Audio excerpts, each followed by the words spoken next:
فرزند زہرا یہ حالات برے ہیں۔ کاشانۂ بصیرت ایک ایسا مکمل یوٹیوب چینل جس پر محروم بصارت کے لیے بالخصوص اور تمام افراد کے لیے بالعموم سینکڑوں کی تعداد میں اسلامی کتب دستیاب ہیں۔ لہذا گزارش ہے کہ آپ اپنی ذمہ داری نبھاتے ہوئے کاشانۂ بصیرت کو سبسکرائب کرنے کے ساتھ ساتھ بیل آئیکن کو پریس کیجئے تاکہ آپ علم کے حصول کے ساتھ ساتھ مذہب اہل بیت کی اشاعت میں بھی اہم کردار ادا کرتے رہیں۔ کاشانۂ بصیرت، کاشانۂ بصیرت، کاشانۂ بصیرت۔ فرزند زہرا یہ حالات برے ہیں۔ السلام علیکم ورحمۃ اللہ وبرکاتہ۔ سامعین، آپ سماعت فرما رہے ہیں الکوثر فی تفسیر القرآن جلد پنجم۔ مفسر ہیں مولانا محسن علی نجفی صاحب۔ سورہ مومنون، یہ ایک آگے نوٹ ہے۔ فأوحينا إليه أن اصنع الفلك بأعيننا ووحينا فإذا جاء أمرنا وفارت النور فاسلك فيها من كل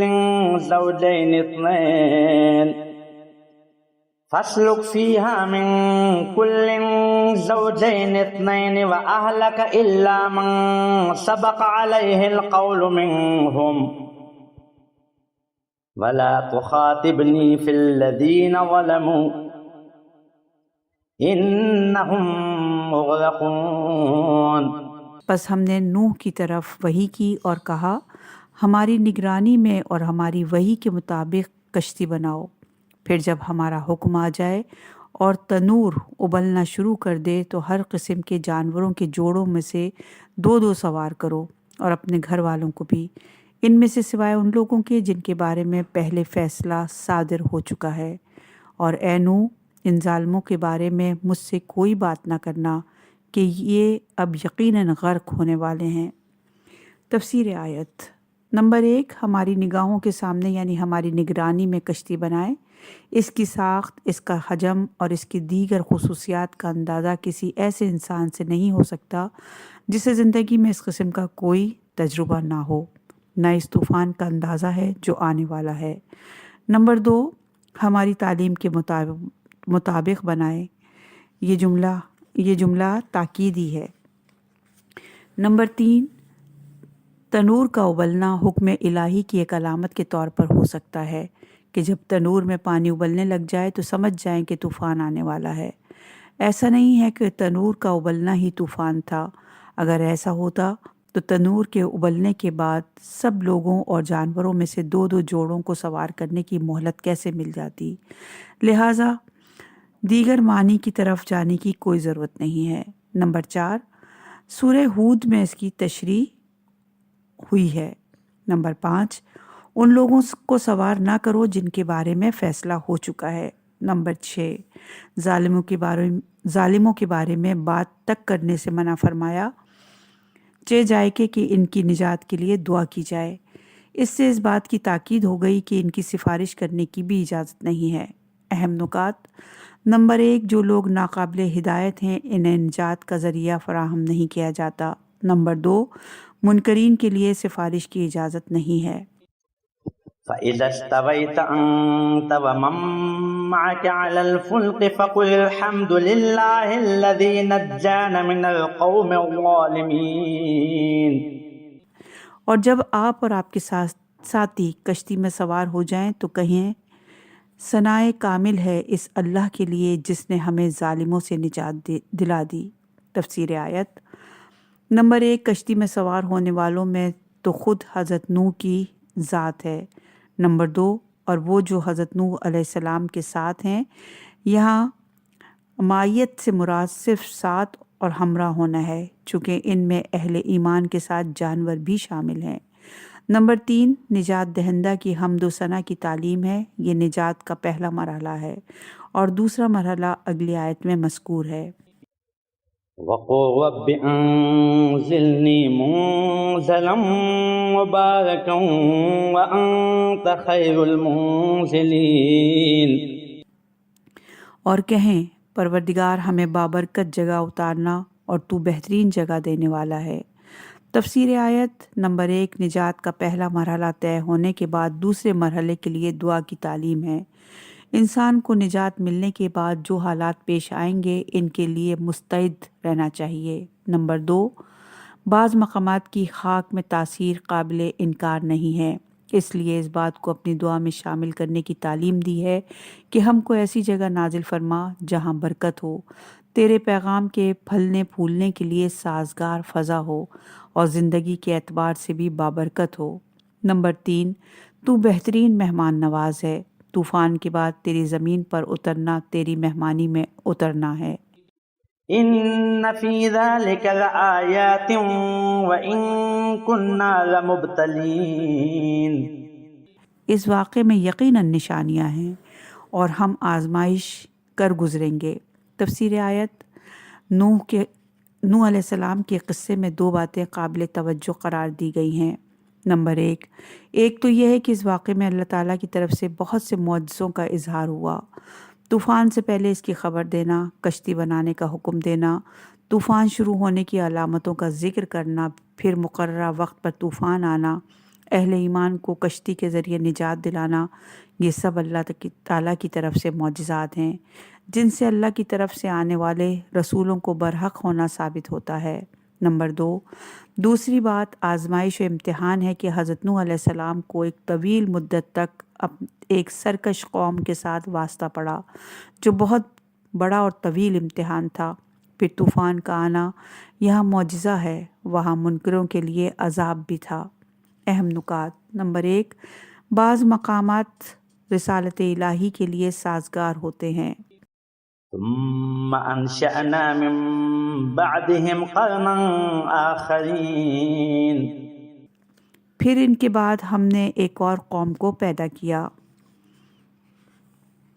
تفسیر آیت قوم نوح کے بعد اللہ نے دیگر قوموں کو پیدا کیا۔ یہاں ان قوموں سے مراد قوم عاد یا قوم سمود ہے، لہٰذا اس قوم سے مراد قوم عاد ہی ہو سکتی ہے۔ چنانچہ قوم عاد کے بارے میں سورہ اعراف کی آیت نمبر 69 میں فرمایا، یاد کرو جب قوم نوح کے بعد اس نے تمہیں جانشین بنایا۔ یہ صراحت ہے اس بات پر کہ نوح علیہ السلام کے بعد قوم عاد ہے۔ بعض کے نزدیک اس قوم سے مراد قوم سمود ہے، اور اس میں یہ قرینہ قرار دیتے ہیں کہ اس آیت کے آخر میں کہ عذاب کا ذکر ہے اور قوم سمود کو صحت کا عذاب آیا تھا۔ جواب یہ ہے کہ قوم سمود کے عذاب کے بارے میں جہاں صحت کا ذکر ہے، اسی عذاب کو سورہ اعراف کی آیت نمبر 78 میں راجفہ کہا ہے، اور سورہ حام میم سجدہ کی آیت نمبر 17 میں صاعقہ کہا ہے، اور عذاب صحہ کا ذکر صرف قوم سمود کے لیے نہیں دیگر قوموں کے لیے بھی ہے۔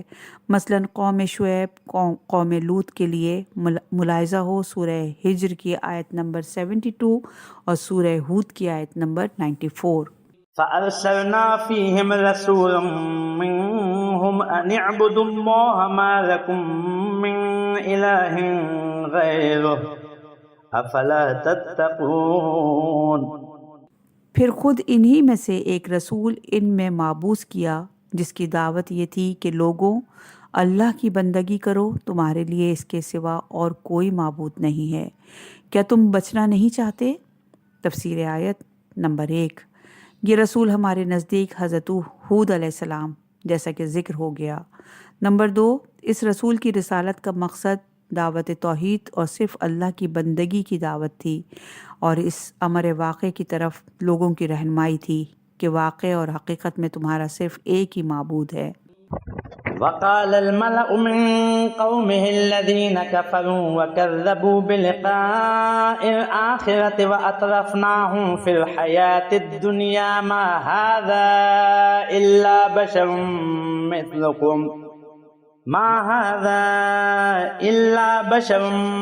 مثلكم يأكل مما تأكلون منه ويشرب مما تشربون۔ اور ان کی قوم کے کافر سرداروں نے جو آخرت کی ملاقات کی تکذیب کرتے تھے اور جنہیں ہم نے دنیاوی زندگی میں آسائش فراہم کر رکھی تھی، کہا یہ تو بس تم جیسا بشر ہے، وہی کھاتا ہے جو تم کھاتے ہو اور وہی پیتا ہے جو تم پیتے ہو۔ تفسیر آیت نمبر 1۔ اس قوم کے سرداران نے اس رسول کی تکذیب کی۔ قوم کے ان سرداروں کی دو باتوں کا ذکر ہے۔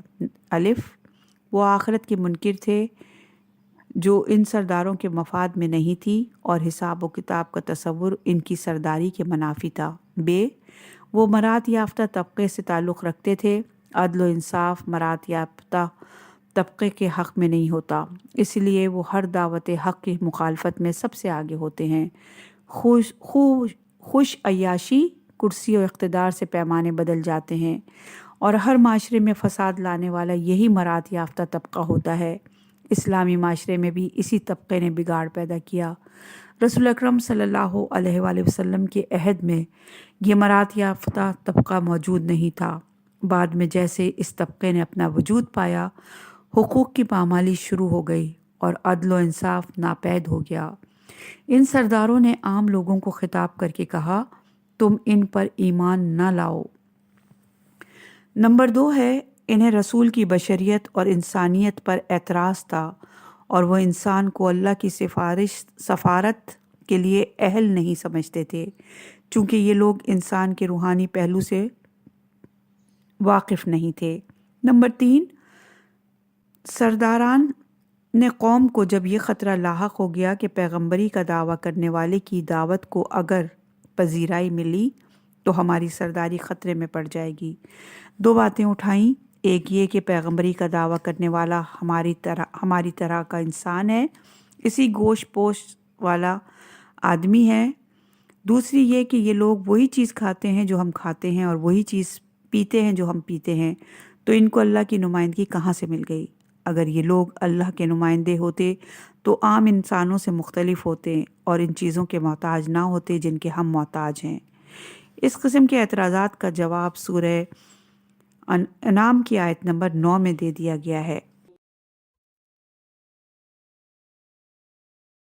وَلَئِنْ أَطَعْتُمْ بَشَرًا مِثْلَكُمْ إِنَّكُمْ إِذًا لَخَاسِرُونَ۔ اور اگر تم نے اپنے جیسے کسی بشر کی اطاعت کی تو بے شک تم خسارے میں رہو گے۔ تفسیر آیت، سرداران نے قوم کا عامت الناس سے خطاب جاری ہے۔ تم ان رسولوں کے کہنے پر آ جاؤ گے تو گھاٹے میں رہو گے۔ تمہارے اپنے جیسے بشر سے تمہیں ملنا کیا ہے؟ زندگی صرف یہاں دنیا کی زندگی ہے، اس کی خوش عیشی سے ہاتھ دھو بیٹھو گے۔ أَيَعِدُكُمْ أَنَّكُمْ إِذَا مِتُّمْ وَكُنْتُمْ تُرَابًا وَعِظَامًا أَأَنَّكُمْ مُخْرَجُونَ هَيْهَاتَ هَيْهَاتَ لِمَا تُوعَدُونَ۔ کیا وہ تم سے وعدہ کرتا ہے کہ جب تم مر جاؤ گے اور تم خاک اور ہڈی ہو جاؤ گے تب تم نکالے جاؤ گے؟ جس بات کا تم سے وعدہ کیا جا رہا ہے بعید ہی بعید ہے۔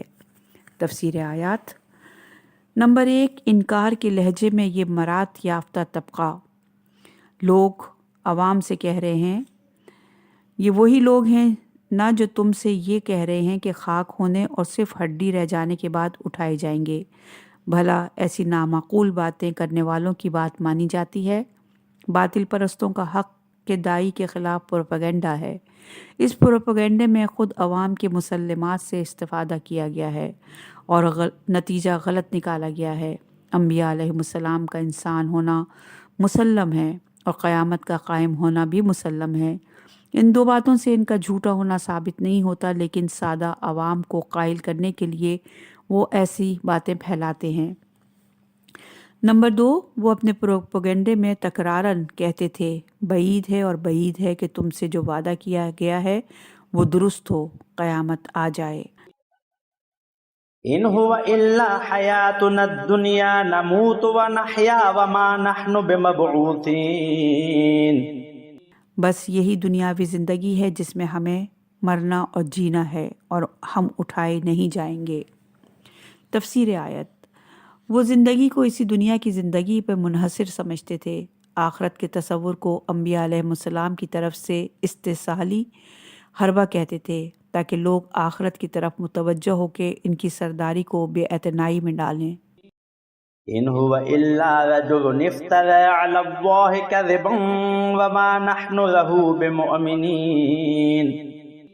یہ تو بس ایسا آدمی ہے جو اللہ پر جھوٹی نسبت دیتا ہے اور ہم اس پر ایمان لانے والے نہیں ہیں۔ تفسیر آیت، اس سے معلوم ہوتا ہے کہ وہ اللہ کے منکر نہ تھے، اللہ کو مانتے تھے اور 7 شریکوں کو بھی مانتے تھے، صرف رسولوں اور آخرت کو نہیں مانتے تھے۔ قال رب انصرني بما كذبون قال عما قليل ليصبحن نادمين فأخذتهم الصيحة بالحق فجعلناهم غثاء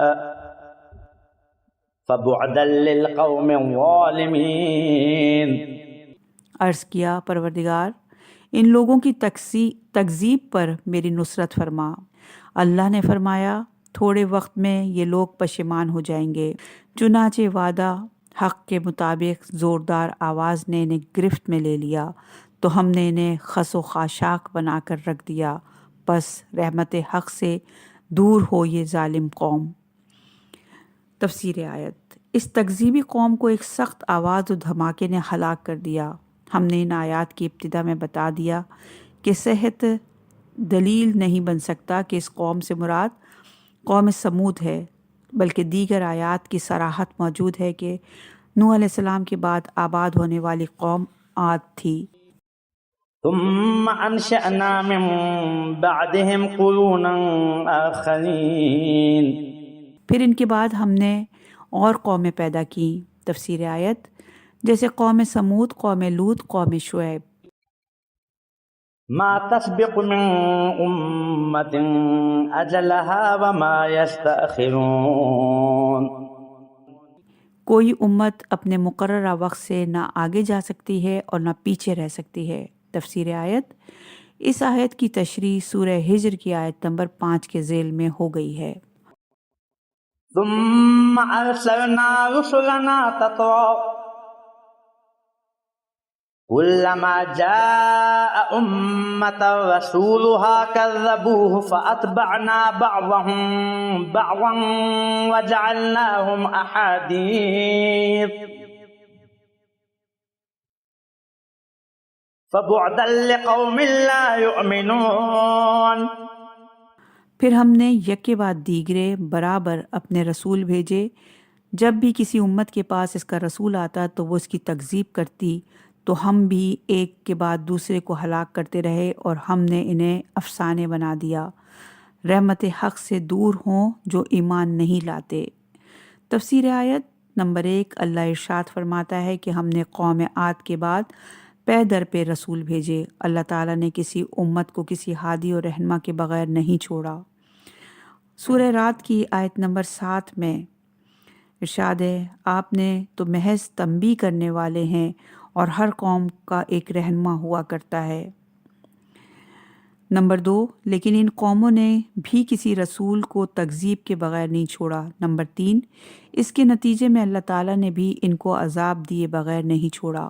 نمبر 4، اللہ نے ان کو ایسے نابود کر دیا کہ وہ افسانہ بن کر رہ گئے، یعنی ان کا وجود عبرتناک داستانوں میں ہی رہ گیا۔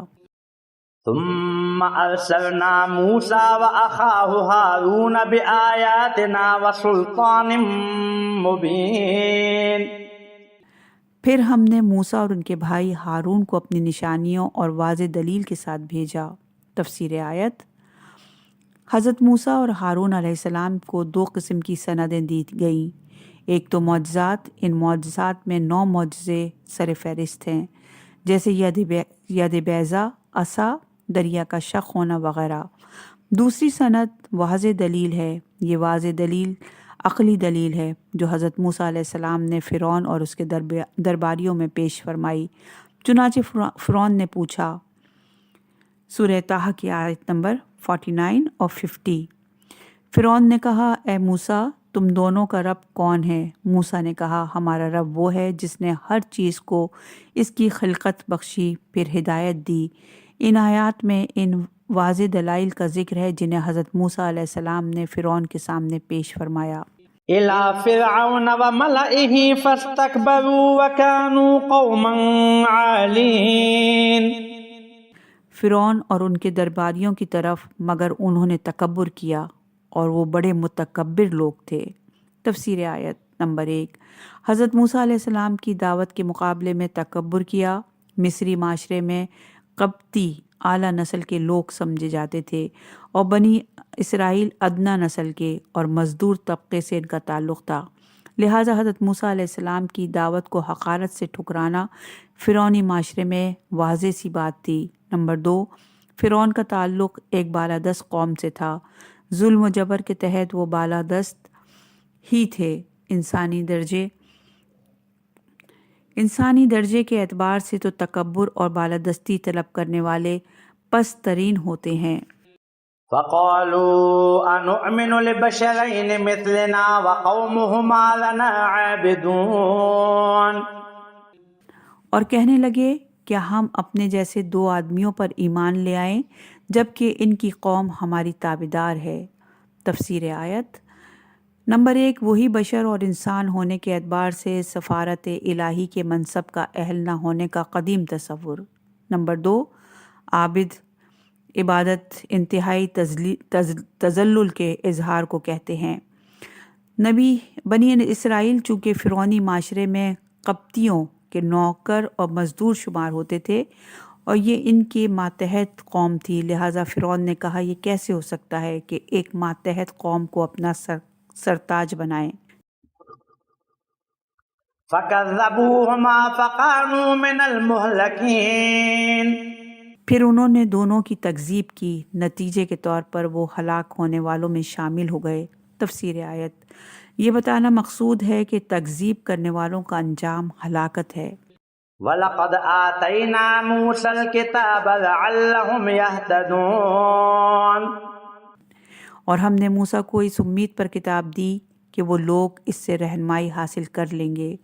تفسیر آیت نمبر 1، چونکہ توریت فرعون کی ہلاکت کے بعد نازل ہوئی ہے، لہٰذا فرعون کی ہلاکت کے ذکر کے بعد نزول توریت کا ذکر آیا ہے۔ نمبر 2، بنی اسرائیل کی ہدایت کے لیے وَجَعَلْنَا ابْنَ مَرْيَمَ وَأُمَّهُ آيَةً وَآوَيْنَاهُمَا إِلَى رَبْوَةٍ ذَاتِ قَرَارٍ وَمَعِينٍ۔ اور ابن مریم اور ان کی والدہ کو ہم نے ایک نشانی بنایا اور انہیں ہم نے ایک بلند مقام پر جگہ دی جہاں اطمینان تھا اور چشمے پھوٹتے تھے۔ تفسیر آیت نمبر 1، بغیر باپ کی پیدائش ایک معجزہ ہے۔ اس معجزے کو حضرت مریم یعنی والدہ اور حضرت عیسیٰ بیٹا دونوں مل کر تشکیل دے رہے ہیں، اس لیے 2 معجزے نہیں فرمایا بلکہ آیت ایک معجزہ فرمایا۔ نمبر 2، یہ سطح مرتفع کون سی جگہ تھی؟ بعض کہتے ہیں یہ جگہ ناصرہ ہے جو شام کا ایک شہر ہے، بعض مصر اور دیگر بعض اس سے مراد رملہ لیتے ہیں۔ ان میں سے کسی ایک مقام کے تعین کے لیے شواہد موجود نہیں ہیں۔ نمبر 3، یہ جگہ ایسی تھی جس میں قرار اور اطمینان کا سامان فراہم تھا اور بہتے چشمے بھی موجود تھے۔ یا ایھا الرسل کلوا من الطیبات واعملوا صالحا انی بما تعملون علیم۔ اے پیغمبروں، پاکیزہ چیزیں کھاؤ اور عمل صالح بجا لاؤ، جو عمل تم کرتے ہو میں اسے خوب جاننے والا ہوں۔ تفسیر آیت نمبر 1، خطاب تمام رسولوں سے ہے کہ وہ اپنے طبیعتی تقاضوں پر عمل کرتے ہوئے مادی ضروریات سے استفادہ کریں اور جاہلوں کے اعتراضات کی پرواہ نہ کریں جو کہتے ہیں کہ یہ کیسے رسول ہیں جو ہماری طرح کھاتے پیتے ہیں۔ نمبر 2، پاکیزہ چیزیں کھائیں، نوعیت اور کسب دونوں اعتبار سے پاکیزہ ہوں۔ پاک اور حلال چیزیں کھائیں، ناپاک چیزیں جیسے مردار، خنزیر وغیرہ اور حرام طریقے سے کمائی ہوئی چیزیں نہ ہوں۔ نمبر 3، نیک اعمال بجا لانا اور اللہ کی بندگی کرنا بدن کی توانائی پر موقوف ہے، لہٰذا پہلے اپنی جسمانی طاقت کو بحال رکھو پھر نیک اعمال کے لیے قدم اٹھاؤ۔ اہم نکات۔ نمبر 1، پاکیزہ چیزوں کے کھانے اور پاکیزہ عمل میں ربط ہے۔ نمبر 2، مادی اور روحانی دونوں پہلوؤں میں توازن ہونا چاہیے۔ وَإِنَّ هَٰذِهِ أُمَّتُكُمْ أُمَّةً وَاحِدَةً وَأَنَا رَبُّكُمْ فَاتَّقُونِ۔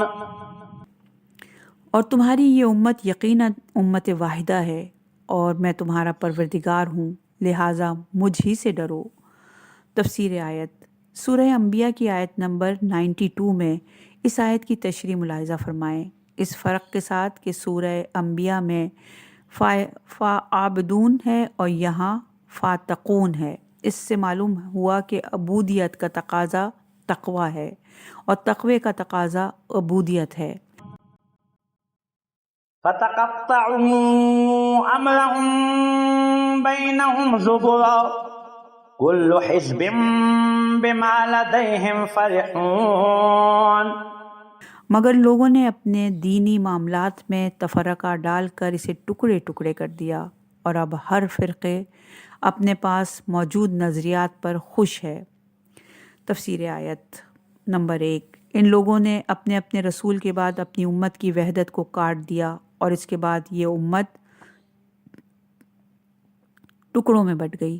نمبر 2، امت کے جسم کو پارا پارا کرنے کے بعد جو ٹکڑا جس کے ہاتھ میں آیا اس پر وہ خوش ہے۔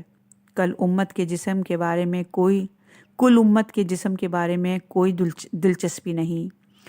کچھ ہمارے معاصر لوگ اپنے نظریے سے تھوڑا اختلاف کرنے والوں کو اسی لیے تہ تیغ کر دیتے ہیں کہ ان کو امت نہیں اپنی حزب عزیز ہے۔ اہم نکات۔ نمبر 1، فرقہ پرستی امت کی نفی ہے۔ فَذَرْهُمْ فِي غَمْرَتِهِمْ حَتَّىٰ حِينٍ۔ انہیں ایک مدت تک اپنی غفلت میں پڑھا رہنے دیجیے۔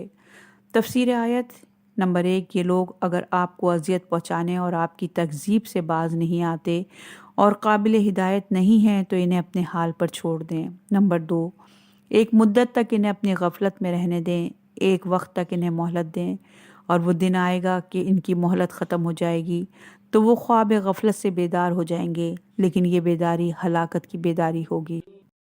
أَيَحْسَبُونَ أَنَّمَا نُمِدُّهُم بِهِ مِن مَّالٍ وَبَنِينَ نُسَارِعُ لَهُمْ فِي الْخَيْرَاتِ بَل لَّا يَشْعُرُونَ۔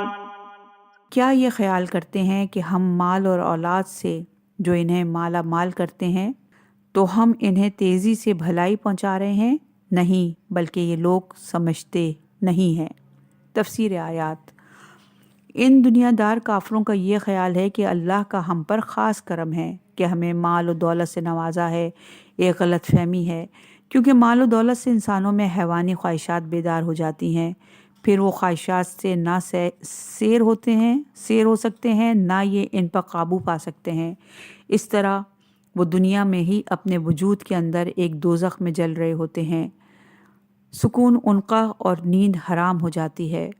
سورہ زخرف کی آیت نمبر 33 سے 35 میں فرمایا، اور اگر یہ بات نہ ہوتی کہ کافر لوگ سب ایک ہی جماعت میں مجتمع ہو جائیں گے تو ہم خدائے رحمان کے منکروں کے گھروں کی چھتوں اور سیڑھیوں کو جن پر وہ چڑھتے ہیں چاندی سے، اور ان کے گھروں کے دروازوں اور ان تختوں کو جن پر وہ تکیہ لگاتے ہیں چاندی اور سونے سے بنا دیتے، یعنی ہم ان کافروں کو مزید اس جہنم میں دھکیل دیتے۔ اہم نکات۔ نمبر 1، اللہ کچھ لوگوں کو دنیا دے کر عذاب دارین میں مبتلا فرماتا ہے۔ ان الذين هم من خشية ربهم مشفقون والذين هم بآيات ربهم يؤمنون والذين هم بربهم لا يشركون والذين يؤتون ما آتوا وقلوبهم وجلة أنهم إلى ربهم راجعون أولئك يسارعون في الخيرات وهم لها سابقون۔ حقیقت یہ ہے کہ جو لوگ اپنے رب کے خوف سے ہراساں ہیں اور جو اپنے رب کی نشانیوں پر ایمان لاتے ہیں اور جو اپنے رب کے ساتھ کسی کو شریک نہیں بناتے، اور جو لوگ وہ دیتے ہیں اس حال میں دیتے ہیں کہ ان کے دل اس بات سے لرز رہے ہوتے ہیں کہ انہیں اپنے پروردگار کی طرف لوٹ کر جانا ہے۔ یہی لوگ ہیں جو نیکی کی طرف تیزی سے بڑھتے ہیں، اور یہی لوگ نیکی میں سبقت لے جانے والے ہیں۔ تفسیر آیات۔ کفر اور سرکشی کی میں سبقت لے جانے والوں کے ذکر کے بعد نیکیوں کی طرف دوڑ کر سبقت لے جانے والوں کا ذکر ہے۔ ان سبقت لے جانے والوں کی پہلی صفت یہ ہے، نمبر 1، وہ خوف خدا کی وجہ سے ڈر رہے ہوتے ہیں۔ ان کا یہ ڈر اس لیے نہیں کہ انہوں نے بڑے جرائم کا ارتکاب کیا ہے، بلکہ انہیں اس بات کا خوف ہوتا ہے کہ ان کا عمل قبول ہوا ہے یا نہیں، بندگی کا حق ادا نہیں ہوا۔ اللہ کی عظمت کے مقابلے میں اپنے عمل کو ہیچ سمجھ کر ان پر خوف طاری ہوتا ہے۔ اس خوف کے ایک طرف اللہ کی عظمت ہے، دوسری طرف اپنے انجام کا ڈر ہے۔ اس لیے الفاظ استعمال ہوئے ہیں کہ خوف کے سامنے اللہ کی عظمت ہونے کی وجہ سے خاشیہ کہا، اپنے انجام کے بارے میں بھی خوف کا شکار ہیں، لیکن یہ خوف اپنے نفس پر رحم کر آنے کی وجہ سے ہے، اس لیے اس خوف کو مشفق کہا ہے۔ اللہ تعالیٰ نے مشفق ہونے کو خاشیہ کا نتیجہ قرار دے دیا ہے۔ یہ مومنین اللہ کی عظمت کے سامنے اپنے عمل کو ناچیز سمجھ کر عاقبت کی فکر میں خائف رہتے ہیں۔ نمبر 2، وہ اپنے رب کی ہر نشانی سے گزرتے ہیں تو اسے معمولی نہیں سمجھتے، بلکہ آیات نفس و آفاق میں غور کرتے ہیں، اپنے ایمان میں اضافہ کرتے ہیں۔ نمبر 3، آیات الہی میں غور و ایمان کا لازمہ یہ ہے کہ ایسے لوگ شرک میں مبتلا نہیں ہوتے۔ ان نشانیوں سے یہ بات سمجھ میں آتی ہے کہ اس کائنات پر حاکم نظام کی وحدت نظام دہندہ کی وحدت کی دلیل ہے۔ نمبر 4، وہ جو عمل بھی انجام دیتے ہیں تو اس عمل پر اترانے کی جگہ اس بات پر خائف رہتے ہیں کہ یہ عمل اللہ کی بارگاہ میں قبول ہے۔ چنانچہ امام جعفر صادق علیہ السلام سے روایت ہے، وہ اس بات سے خائف ہیں کہ کہیں قبول نہ ہو۔ اہل سنت کے مصادر میں بھی اس مضمون کی روایت موجود ہے۔ نمبر 5 ہے، اور یہ روایت ہے الکافی کی جلد نمبر 8 اور صفحہ نمبر 128 پر۔ نمبر 5 ہے کہ اس کی تفسیر میں چند اقوال میں ہے کہ اس سے مراد زکوٰۃ واجبہ ہے۔ ایک قول یہ ہے کہ اس سے مراد تمام نیکیاں ہیں۔ ایک قول ہے کہ اس سے مراد یعنی جو کام بھی کرتے ہیں ثواب یا گناہ کا دل میں خوف رکھتے ہیں۔ ان میں وہ قول مستند ہے جو احادیث پر مبنی ہے، یعنی تمام نیکیاں۔ نمبر 6، اس خوف کا اصل سرچشمہ عاقبت کا خوف ہے، اللہ کے حضور جواب دہی کا خوف ہے کہ خود اللہ تعالیٰ کو حساب دینا ہے۔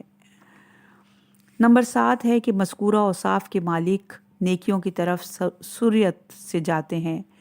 حدیث میں آیا ہے،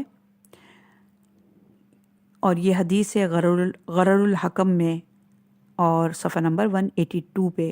نفس کی فضیلت میں سے ہے اطاعت کی بجاوری میں تاخیر نہ کرنا، یعنی انتہائی رغبت کے ساتھ نیکی کا انجام دہی کے لیے لپک کر جانا اور کاہلی نہ کرنا افضل ترین بندگی ہے۔ نمبر 8 ہے، وہ دوسروں پر سبقت لے جانے والے اور سب سے پہلے کار خیر کی انجام دہی کے لیے بےتاب ہوتے ہیں۔ اہم نکات: نمبر 1، مسارت فی الخیرات کرنے والے سابقین میں ہوتے ہیں۔ نمبر 2، بندگی یہ ہے کہ عمل صالح کے بعد دل میں خوف رہے۔ نمبر 3، انسان کو اللہ کی عظمت اور اپنے انجام کے بارے میں خائف رہنا چاہیے۔ وَلَا نُكَلِّفُ نَفْسًا إِلَّا وُسْعَهَا وَلَدَيْنَا كِتَابٌ يَنطِقُ بِالْحَقِّ وَهُمْ لَا يُظْلَمُونَ۔ اور ہم کسی شخص پر اس کی قوت سے زیادہ ذمہ داری نہیں ڈالتے، اور ہمارے پاس وہ کتاب ہے جو حقیقت بیان کرتی ہے اور ان پر ظلم نہیں کیا جاتا۔ تفسیر آیت۔ نمبر 1، خیرات کی طرف سبقت لے جانے کے لیے جن اعمال کا ذکر ہوا ہے، ان کی بجاوری کے لیے ہم ان بندوں کی طاقت سے زیادہ تکلیف عائد نہیں کرتے۔ اگر اٹھ کر نماز نہیں پڑھ سکتا تو بیٹھ کر پڑھے، یہ بھی ممکن نہیں ہے تو آنکھوں کے اشارے سے پڑھے۔ مسلمانوں کا ایک کلامی مذہب یہ ہے کہ ناممکن چیز کی ذمہ داری دینا درست ہے۔ کہتے ہیں ایسا واقعہ ہوا بھی ہے کہ ابو لہب کو ایمان لانے کا حکم ہے، جبکہ علم خدا میں ہے کہ وہ ایمان نہیں لائے گا۔ لہٰذا اس کا ایمان لانا غیر ممکن ہے، اس کے باوجود اسے ایمان لانے کا حکم ہے، جبکہ علم خدا سے جبر لازم نہیں آتا۔ اللہ کو علم ہے کہ ابو لہب اپنے اختیار سے ایمان نہیں لائے گا۔